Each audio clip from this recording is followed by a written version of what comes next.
Hi there, my name is Sheila Farragher-Gemma and I am the founder of Connected Sponsors. In the following podcast, I talk about sponsorship and how to find sponsors, how to manage them, and how to create those amazing strategic partnerships and win-win relationships with them so that keeps them coming back time after time again. If you want to hang out with me more, you can find me on my free Facebook page. It's called How to Find and Manage Sponsors. On there, we have like a very active community of people who are working on sponsorship and looking to have success with sponsorship. See you there. Bye now. The Building Better Business podcast is the best place to learn how to take your business to the next level. It's no longer enough to earn good profits.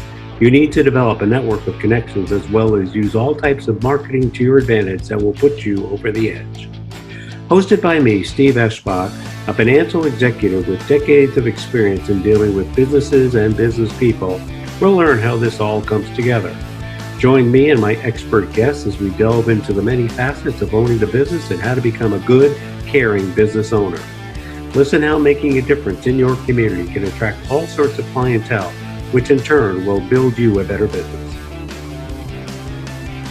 Greetings of the day, my fellow podcast guests, and welcome to another edition of Building Better Businesses. My name is Steve Eschbach.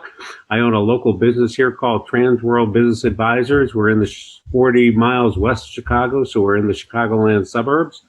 And what I do is I help business owners confidently sell and match them with qualified buyers. Transworld is the largest business brokerage in the world, and we are the fastest growing business broker in the world. Been around for 40 years. So I'm delighted to be running this Building Better Businesses podcast, and our guests that we have from time to time are going to tell us what their success stories have been. And you can basically be a successful business owner as long as you've got a little mindset to take us there. So I'm delighted to have today Sheila, and she wants me to refer to her as Sheila FG, and she runs a business called Connected Sponsors, and I'm going to let her further explain her last name and then talk a little bit about the company she currently works or operates. Go ahead, Sheila. Thanks so much for your time today. Oh, thank you, Stephen. I really appreciate being on here. I love your podcast. I've been listening to it since I found out about it, and I think you do a great job with it. So thank you. So I got married about 26 years ago and thought, so I'm Irish. You can probably figure that out from my accent. So when I moved to America, I kind of didn't want to lose myself because, I think someone might someday try and look me up. It hasn't happened yet, but so I didn't want to lose my name either when I got married. So I got married to my husband and we decided to combine, but he combined also. And the funny thing is he's Italian and old school Italian, like his father was really old school Italian. And he thought that my husband was actually just taking my name and not taking his name. And there was like all kinds of options until he figured it out. But yeah, so it's pronounced Farragher-Gemma. People usually get like really stumbled on it. So I just say FG is fine. It's funny you mentioned that. I have a new family member who was born last year, and then her given name is Gemma. And it's an Irish first name. Yeah. And in my life, that's the third Gemma. You're now the fourth, and I've been around for 5 decades. So yeah, 5 decades. So I really like the fact that you came here, you had something in mind, and then because of life's changing events, you decided to kind of shift gears a little bit. Before that, though, we have to rewind the videotape because I want to learn a little bit more about your childhood. So Sure. Tell me about you growing up. Tell me about what kind of parental or family influences you had. I assume most of that took place in Ireland before you got here. It did, yeah. So I grew up in Ireland in a small town called Tuam in County Galway. And I was always, so I'm an introvert, may not seem it right now, but this is all an act, trust me. I'll have to recover for like an hour after this. But I was always kind of entrepreneurial, even as a kid. When I was very little, about 3 or 4, my dad told me that coal would turn into diamonds.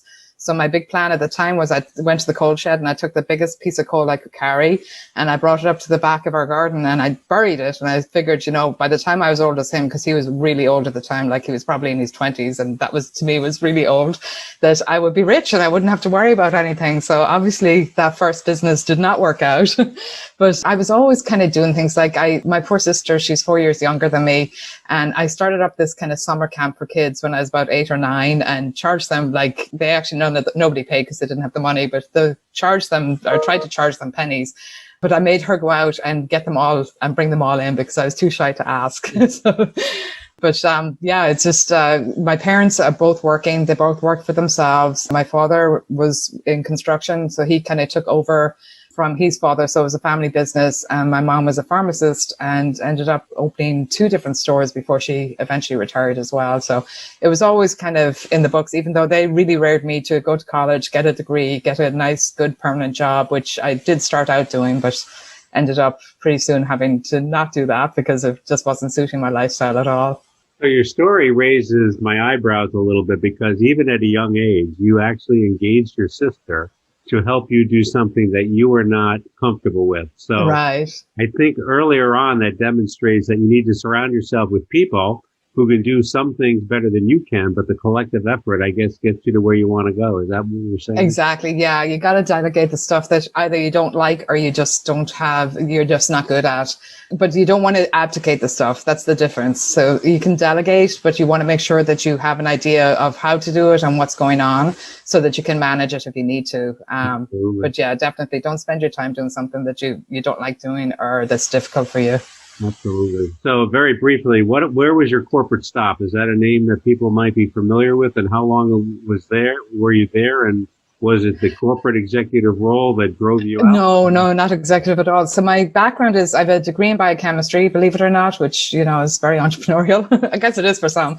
And I got an offer of a green card when I was graduating I went to college in Ireland. I went to Trinity. And when I was graduating, I got an offer of a green card. So I applied for jobs all over and ended up getting a job in Boston at Boston University and in a lab. It was a lab job. I wasn't teaching or anything.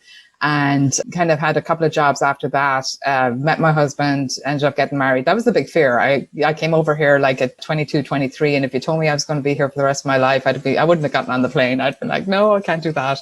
But met my husband, got married, and a couple of years later had my first child. I have 2 children. So my first child was Aisling. Good Irish name. And I didn't want to go back to work. I was working for, it was Astra at the time. It's now AstraZeneca. It was just Astra when I was there. And I was a review chemist with them. So very scientific in the lab all the time. And I just knew I didn't want to go back. So I had to figure something out. So that's I was actually, the story was I was postpartum depression, probably needed a shower. I was sitting on a recliner in just this old white toweling robe that had long since been white, watching TV, and an infomercial came on for, you can start these businesses and pay $10 and go to this hotel and we're going to teach you these 4 businesses. So I was like, oh my gosh, that's it. That is the answer. So I quickly whipped out a credit card. I bought 2 tickets because my dad was staying with me. He's always been my best supporter. And we drove up to this thing and were pitched, on 4 different businesses. And the pitch was really like, the one where they're like, I have $5 in my hand. Who'll pay me $1 for this $5? And so we were very cynical kind of sitting there, and we left. But it started a conversation with my dad, and he's like, well, what are you going to do? My parents live in California now. So he had a friend living in California who was doing toner repair, toner cartridge remanufacturing and laser printer repair. Which, my dad was like, why don't you do that? And I was like, really? That's what you picked for me? But I went out there. His dad paid the guy to have me work there for a week. I learned everything I could. I came back and I thought to myself, accountants use a lot of toner because they do tax returns and everything. And I just started calling accountants and actually got a sale and then got another sale and built it into a business. And, it was one of those things, but would never have thought I was doing that. But it was my first business, and it really taught me a lot about business and what to do and what not to do. That's one of the ones that I actually managed to sell just by pure luck more than anything else. But it was a good learning ground. But what it did for me and what I wanted was, anything I did, I wanted that to support what I wanted to do. And I wanted to be home with Aisling. My other daughter, Laura, came about 2 years later. And I just wanted to be the mom that could go to the field trips and could be there. If they were off home sick for a day, I would be home with them. I didn't want to have to call a boss and say, I need time off or any of this kind of stuff. I just wanted that independence. But I also needed, obviously, to make money so that we wouldn't be starving. So... Well, that's a very interesting story, Sheila, because it demonstrated that you had 2 priorities. You had your family, which needed your utmost attention, which is critically important. Plus, you also had a need for you to do something that would bring money in the door. Like your story with the ink toner cartridges, and you figured it out. I think you figured it out on your own, that accountants would be your target market. Is that correct? So that's correct, yeah. Yeah. Yep. And I think that demonstrates that you really need to kind of be responsive to the market conditions that you have in order to capitalize and move forward. But that's long gone, right? You're not selling ink toners anymore. Not doing that anymore. No, I was doing it out of my basement, which was, pretty kind of scary when you think about it. So in reading your summary sheet before we started this interview, I read that you have at least two businesses. One of them was an indoor playground venue.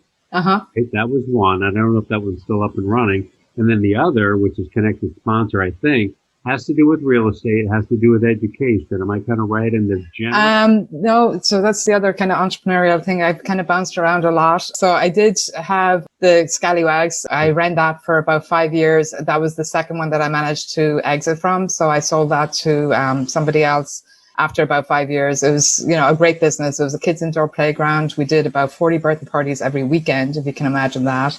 I had a staff of 50 teenagers, so that was interesting.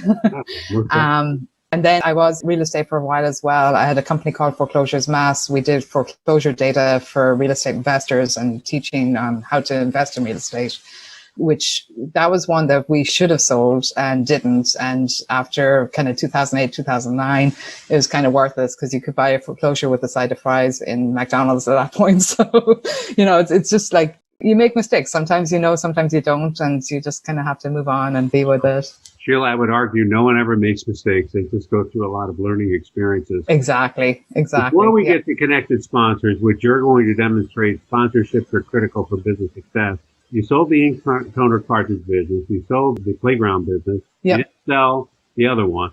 So very briefly, when you sold the businesses, was that something that you carefully thought out, or you just said, I want to sell it, give me a price and I'll go for it? I'm just trying to get a sense of what you did. So it was both. So the toner cartridge business is, I sold it when I was starting Scallywags and Foreclosures Mass, which we actually started at about the same time. So I was like incredibly overworked and stressed, and I remember that winter I got strep throat probably about 5 or 6 times. So it was like really run down. So I knew I had to do something with it, and I figured I would close it down. And then I was like, you know what? There was a woman that I was in competition with who lived kind of in the northern part of the state. I was southern part. And I called her up and I was like, hey, I'm thinking of selling. Would you be interested in buying? And she was like, let's talk. And we talked about it. And she's like, yeah, I think I would. And she made me an offer. And so I was coming from, I was closing this down. I was going to be zero. So when she made me the offer, I was like, that's great. And then she had me send over my books, which I did. And she called me back and she says, okay, now the offer is half. And I'm like, it's still okay. So I sold it. So it was kind of dumb luck, really. It's just, Well, clearly you demonstrate that a half of what you intended to get is certainly better than the zero, which you may have thought could have been the end result. So exactly. And honestly, my expectation was the zero. So, this is good. And I kind of, I had like a group of clients that I liked and I wanted them to be taken care of. And I didn't want to just abandon the whole thing. But at the same time, I couldn't keep it going. I had hired 2 people. One guy used to do a lot of the repairs for me, and I had another girl in the office who did a lot of the admin. And they were both, for different reasons, moving on. The guy was going to college or to a postgrad thing. He's moving out of state. The girl was moving home. She was from California. It was, it was all just piling on. I was like, something needs to give here and it can't be me. So I caution our audience where Sheila just picked up the phone, found a buyer of her business. Yeah, it's not that easy. Today, it's not that easy. So don't think you can be a Sheila and go sell your business on your own. Yeah. I wouldn't recommend it. I mean, even the whole thing of the thing going from, the price to half the price, I'm sure if I'd worked with a broker, that would have been way different. The second sale, I did work with a broker, and he actually absolutely saved me. Part of the sale was that we did a carryback, which is where we finance some of the deal if the person doesn't have all the money coming to the table initially. Yeah, I get that. Was that? It's called a seller note. That's what we seller note. Yeah. So yeah. That's why I'm not the professional. But the broker that we were working with was amazing. And he had cautioned us to make sure that there's something behind it. So the person who was buying the business didn't have a lot, but his father was well-to-do. So he advised us to get a promissory note from the father and have him sign it. in case something happened. And of course, something did happen, and we didn't get all our money back, but we got like the majority of it back. Whereas if we hadn't done that, we'd have lost everything. So definitely hire a professional. That's, in everything I do now, I seek a professional just to make sure that I'm on the right track and. And it goes back to what you learned when you were a young little girl with your sister. Just hire someone who's a little bit better at what you're not comfortable with doing. Yeah. But enough of that. So you learned quite a bit. You had some businesses, you sold them, you learned a lot during the process. Now you're with Connected Sponsors, right? Right. That's your current business. And what I read most interestingly about the material that I did before we met is that you're a strong believer of getting support and sponsorship that will enhance both parties. Is that? Yes. Okay. Yeah. Actually, it almost enhances three parties, because the thing with sponsorship, and part of the reason I got into it was I saw in the industry that, I work a lot with events and podcasts, mainly events, podcasts more recently as they've become more popular. But I would see sometimes in the industry that people would, they'd bring on sponsors and make all these promises and get a check. And once the check was cashed, they kind of forgot about them. So there was a lot of disjunction there, and there's such a huge opportunity if you treat it as a strategic partnership that's going to last. So treat it almost like you're getting married to this person. You want to be committed, you want to make sure they're happy. So a lot of what I do, even though I work for an event owner, technically that's who hires me to bring in the sponsors, I consider the sponsors are my client. So what I do is when I bring them in, I want to make sure that they get everything they've been promised, and also that we can leverage things that are happening that maybe the event owner doesn't know about to build up what the sponsor is getting as well. And then the third component of that, especially when you think about events, is all the students in the ballroom who are listening. They're learning from the speaker who's running the event. And then they can literally just walk out into the hallway and all the resources they need to be successful are there. So it's just like a very win-win-win, which I know is kind of a cliche type of term, but if it's feeding everyone, that's what it's really going to help out and make a long-term thing rather than just a sponsor coming in and giving money to an event. Right. So I'm hearing something a little different, and I tend to listen, learn, and kind of interpret, but I get a sense that what you're trying to do, and when you're working with your clients and the sponsors, you're trying to educate them as to the maximum benefit that they can get out of this arrangement that you're doing, and clearly explaining, educating, so they understand it is the way that you get the win+win+win, the 3 wins, right? Is that correct? Yeah. Everyone has to receive value or it's not worth doing. Yeah, you really have to give it a lot of effort, and you have to be willing to, like I said, ask questions. Because, once you sign the check and you collect the check, then that's it. It only starts there. That's not right. where it ends. Yeah. And the fact that you're willing to be continuously communicating with them, which, communication is key with everything, whether you're raising a family or whether you're running a business or anything. It's clear that you need to stay in touch, keep them informed. And, today, of course, with the pandemic and everything else going around that's changing constantly, we're talking about degrees of change that no one would ever imagine in any Monte Carlo simulation. We're talking crazy things. So you have to be on top of things and communicate. Is that kind of what you're saying? That's exactly what I'm saying. Yeah. I mean, communication is huge. Like, you can mess up a lot. And if you're communicating well with people, it's not, people are forgiving of it. I think where people get frustrated is if they're not being told what's happening. So, they just don't know what's happening. So as long as you communicate, even if it's not the best communication, as in it's not the best news, if they see that you're genuinely, working to make this right, they're going to give you a lot of leeway to do that. Absolutely. So what would be your ideal client, Sheila? What would you say? Do they come finding you? Do you go finding them? They come finding me. So I've actually, through COVID, because of that, I've pivoted and I've started to create products that teach other people how to do what I do. Okay. Because I'm turning people away constantly because I just don't have the bandwidth. It's, as you can imagine, it's a decent amount of work. And I don't have the bandwidth to continuously, to take on more than I can handle. And I'm not in the position right now where I want to build out a big company and have salespeople working for me and stuff like that. So my thought was to create a group of people who learn how to do this. And then I can just, refer the business back to them. I can be supportive of them. So I want to kind of step into more of a consultant role than an actual doing role, if that makes sense. Interesting. Well, and what type of clients are reaching out to you? What type of? So I mainly work in kind of the event space. So like digital marketing events, accountancy events are the two main ones that I do. So I would say mostly it's kind of online digital marketing, people who sell information, so information products, that type of thing. So am I correct in saying that the demand is still there, but the venue may have changed a bit? So instead of being a physical location, it's more of a digital location. Exactly. Yeah. So it's definitely changed. And, the industry on a whole has pivoted very well. You've seen in the last year, like virtual events go from like a camera in a ballroom doing a live stream and there was like no interaction to these like amazing virtual events now that they just put so much into making it so that you feel like you're actually at the event, even though you're sitting in your office or your living room or whatever, watching it on Zoom or whatever thing that you're looking at. Right. So you're familiar with the term vendor showcase, right? Yeah. So this is something that happened to me, and I think it happened to me probably about 4 months ago. Okay. So it was an event. It was an event to learn how to improve your business, but they had a quote vendor showcase. But what was the vendor showcase? It was not going into another room where all the booths were set up and you'd stop by. Yeah. You would go from breakout room to breakout room to breakout room. Is that kind of what you're seeing is the way? Yeah. So it's either you're going to breakout rooms or that you have your own kind of room where they're coming into you. And then you're just kind of steering that conversation, asking them questions, figuring out what their needs are. So I think it's more than like, so when you have a vendor room that's like outside the ballroom or in an exhibition area, people are kind of wandering by. They're trying to see quickly, like with whatever marketing stuff you have or banners, like what you are, do they want to talk to you or not? And there's this kind of like, I don't want to get stuck in a conversation if it's not something that I want to do. And they just kind of want to go by. Whereas with the virtual, I think there's more of a pre-framework so that who's in the room and you've a reason, there's kind of more of a call to action to go there. So I think it's kind of better for the sponsor.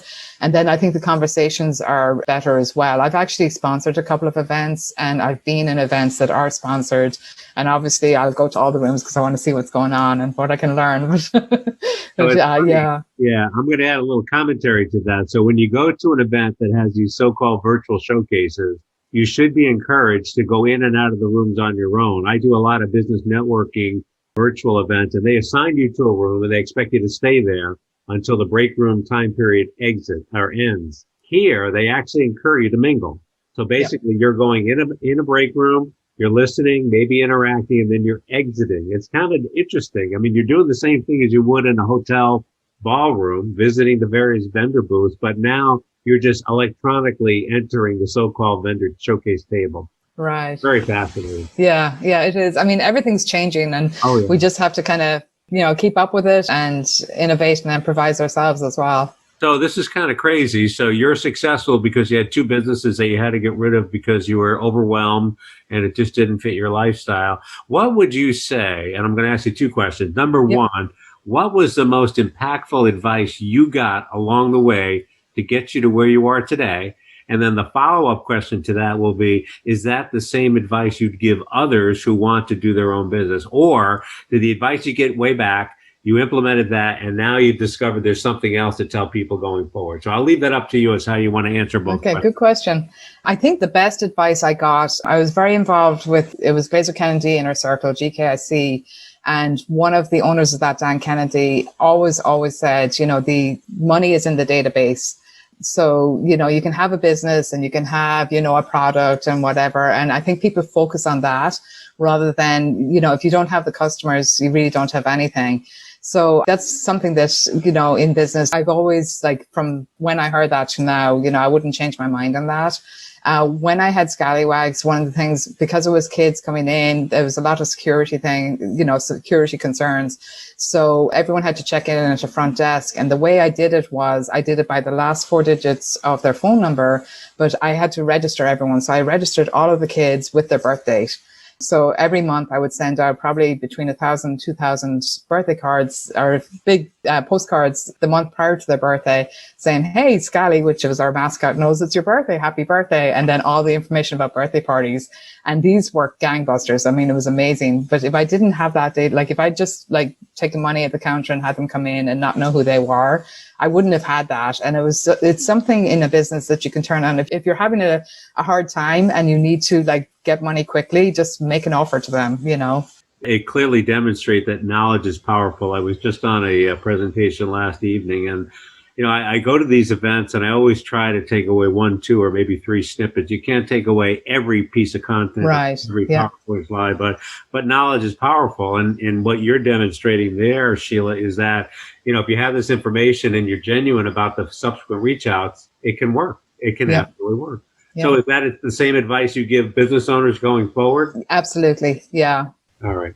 Well, we're about running toward the end of our time slot, Sheila, and I probably could ask you 10, 20, 40 dozen more questions, but what have we not covered during our interview this morning that you think you would like the audience to take away that we may have missed?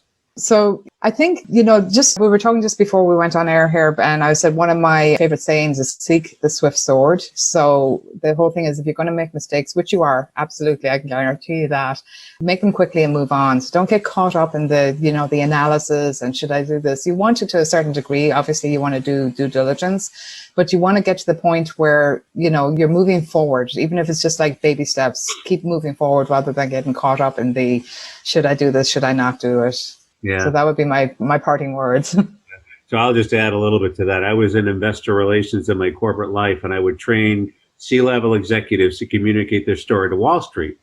And I told them that if you make a promise that your earnings per share are going to be X and you miss it 1 quarter, you're allowed to say, hey, we thought we'd make $3 a share. We only made $2.50. Here's the reason why. And this is what we're doing to correct it going forward. So my point being, and you make mistakes and I don't. I've told the audience that I never make mistakes. I just have a lot of learning experiences. But if you can demonstrate that, hey, we miscued here, we made the correction, and we don't anticipate it happening again, I think you're probably thought of a lot more highly than you would be trying to sweep it under the rug. Would that be a fair statement? Absolutely. It all goes back to communication. It's like, whatever the truth is, tell the truth, no matter how hard it is. Yeah. And how, bad the story may be. People are going to appreciate that more than trying to cover it up or trying to fabricate or anything like that. It's like, just be vulnerable. Say, this is where I'm at. I messed up. It's me, but this is my plan. Absolutely. Accountability and then responding to what you learn, I think is critically important. Yeah. And do it quickly. If you know it's going bad, do it quickly. Absolutely. Yeah. So Sheila, at the end of this call, I'm going to ask you to tell the world how they can find out more information about you. So I leave it up to you. You can give us a website, email address, whatever you want to leave the audience with. It's your call. Go right ahead. Awesome. Perfect. Thank you for that. I appreciate it. The website is connectedsponsors.com. So CONNECTED sponsors, SPONSORS.com. And I'm mainly kind of on Facebook, which is at Connected Sponsors.